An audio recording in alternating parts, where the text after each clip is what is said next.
Good morning, Marvelous Internet. This is Melody B bringing you another deck tech. You've probably clicked on this link here because you're a frickin' nerd. And I've got news for you, fellow nerd. Today is going to be my channel's very first deck tech double feature.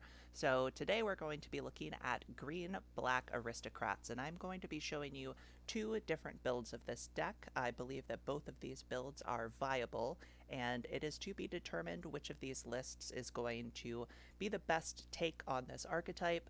This is an archetype that I have been playing with basically since I started playing Pauper, and I was jamming this deck way before it was actually viable. So I do have a good bit of experience piloting this deck here, and these are the two different versions that I've come up with. The first one here, let's just start with the land base here. I got 3 Ash Barrens, helps us find our 2 colors, can also enter untapped in a pinch. 1 Bojuka Bog to help exile the opponent's graveyard. We've got some forests, we've got 2 Golgari Rot Farms. This is going to help us reach more mana without needing more lands. So this is a very mana hungry deck, as you're going to see.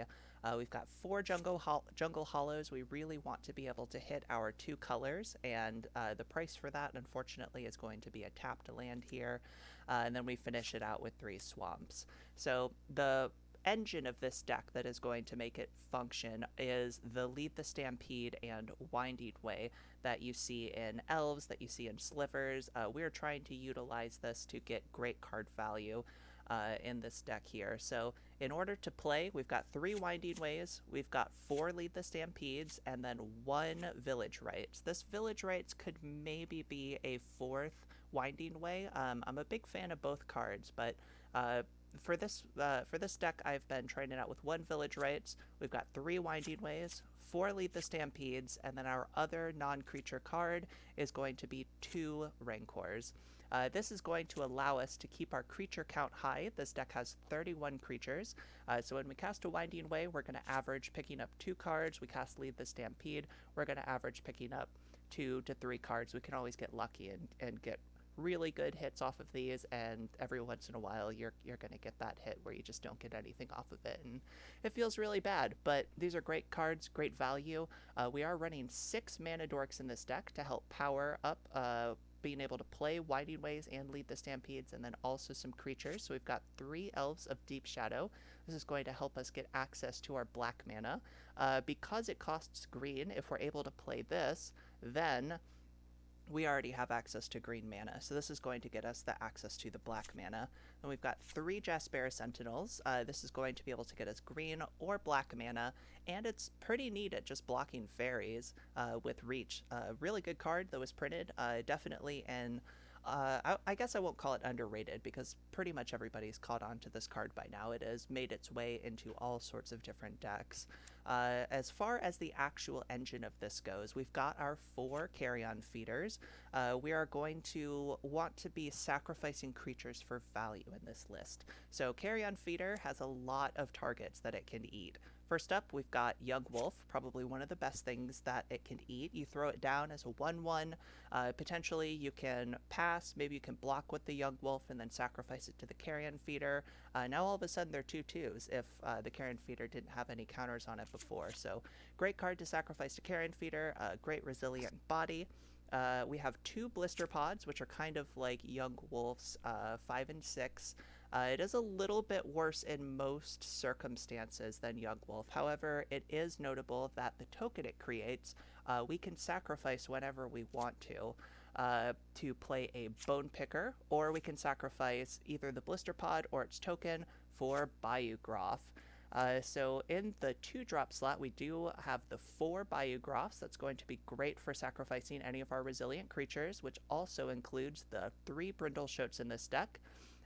There could be an argument for 4 Brindle Shoats in this deck. However, this card, if you're not able to efficiently block with it or sacrifice it, it is a 2 mana 1/1, and that feels pretty bad. So this is a very strong card, but I am only running 3 of it because of consistency issues, basically. 4 Nest Invaders, this is going to give us a 2/2 body, potentially an extra mana, something we can sacrifice to play Bone Picker, or something that we can sacrifice to the Groff. So that is this deck here. The only card that I did not mention is Mortician Beetle. Mortician Beetle is really good in the green-black Aristocrats build, but also it's one of those cards that's only going to work if you have other synergy going. This deck here only has 5 cards that allow you to sacrifice, actually 9 cards including the Groff.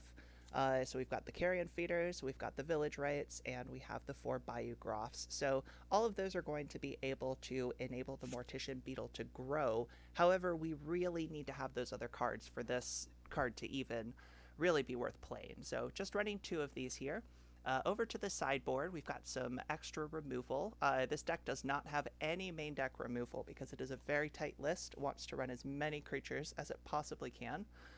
So we've got 2 cast downs in the sideboard, 2 Chainer's Edicts, 3 Crypt Rats. This card is just great at wiping away opponent's creatures, and we have pretty resilient, chunky creatures. We can often either sacrifice or we can activate and it'll kill our creatures and they'll either come back like Brindle Shoat, Young Wolf, or Blisterpod, or we can just build up our creatures bigger than they're going to die to Crypt Rats. Bayou Groff has 4 toughness, so we can X 3 Crypt Rats without it dying. Carrion Feeder can just eat up everything that would die to the Crypt Rats and grow big enough to survive it. So oftentimes after we Crypt Rats, we are still going to have creatures where our opponent is not. And that applies to the decks that we would want to bring this in anyway. So next up we have 2 Life Goes On. This card right here is basically just 1 mana gain 8 life. We're going to want to bring this in almost exclusively against Burn or other very, very fast aggro decks that are just trying to race to 20 as fast as they can. This will help buy us a little bit of extra time. 2 Gleeful Sabotage. We are running a lot of green creatures, so we can potentially 2-for-1 our opponent with this card. We've got Pulse of Murasa. That is going to help us gain life, help us get creatures back if we're in kind of a grindy matchup. You might even want to bring this in against a burn list because we're pretty good at getting creatures into our graveyards with this deck, and then this can just grab it back, gain 6 extra life, potentially just buy us 2 extra turns against burn, and more resiliency against decks that are really just annihilating our creatures. 1 Tranquility destroys all enchantments. We do not have any enchantments in this deck other than the Rancors, which notably will come back to our hands if they're destroyed with Tranquility. So this is a great card to blow out decks that are running a lot of enchantments like Boggles, like Mono White Heroic, and also decks that are running a lot of like Journey to Nowheres, Oblivion Rings as well. We can potentially play this, get 3 of our creatures back. 2 Nihil Spellbombs. We are utilizing the graveyard in this deck somewhat, not really so much in this version as much as the second version, but this is a great option to run in decks that have access to black mana other than Relic of Progenitus. So now we're on to the second version. Before we jump into it, the main differences between the second version are that it forgoes the Lead the Stampede, we forego the Winding Ways, and we forego all of the mana dorks that help power that up. And what that's going to give us access to is a lot of other spells that are highly impactful. It's going to give us access to a little bit more removal, and it's going to give us access to more Rancors. So this is the second version of the deck. We have 3 Unearths in this version here. This is great for getting creatures back from our graveyard. We can do things like Carrion Feeder. Next turn, we can play a Brindle Shoat. We can sacrifice the Brindle Shoat, get a 3/3. Next turn, we can unearth it back. We can sacrifice it again. Great value card. This is going to get every single card in this deck other than Bone Picker back into play. We are now up to 3 Village Rites instead of just the 1 in this list. This is going to give us access to more sacrifice outlets and also some card advantage. The instant speed is great. It is a great card to use when your opponent is playing a removal spell on your creature. You can just say, no, I'm going to draw 2 cards instead. You can use it for chump blocks, and you can also just use it for value. Perhaps sacrificing a Blisterpod, sacrificing a Young Wolf.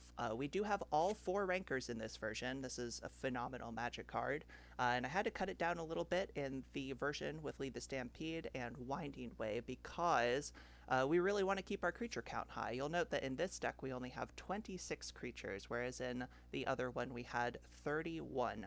So Winding Way and Lead the Stampede would not be as good in this deck as the other because your hits are going to be less. But it does allow us to just go up on Village Rites for some more value, and we get to run 3 cast downs in the main deck. There's definitely an argument to be made for running Tragic Slip over cast down here. It is only 1 mana. We are very good at sacrificing creatures, so Tragic Slip is often going to be a 1 mana -13/-13. Really just comes down to your playstyle, which of those cards you're going to want, how many of them. Right now I'm running 3 cast downs as just kind of a catch-all to get rid of any creature, really. We've got the 4 Bayou Groffs, obviously. This card is just absolutely incredible, one of the all-stars of this deck. We've got 3 Brindle Shoats here, still, same reason, running 3 as the previous. 4 Nest Invaders, and then we've bumped up an extra Bone Picker.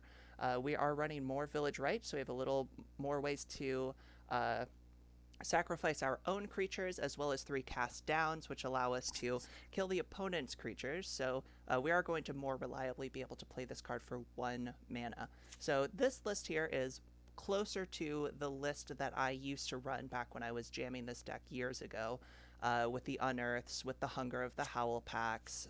It's a very, very strong list.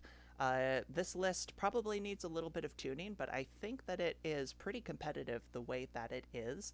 The sideboard over here, basically exactly the same as the last one. Nothing really notable about this. We bumped up an extra Chainer's Edict, took down a cast down because we have the 3 in the main deck, but it's all the same cards over here for the sideboard. So those are the 2 different versions of Green-Black Aristocrats. You could let me know down in the comments which one you think is better, which one you want to see me play through a league. Hopefully I'm going to be doing some gameplay videos here soon with these decks. So those are the 2 different versions of Green-Black Aristocrats that I have brewed up. I am not sure which one is going to be the best, so just let me know in the comments below which one you like better. Let me know if you have any suggestions, and let me know which one you want me to see play in a league. So until next time, I'm Melody B, and I will see you in the next video.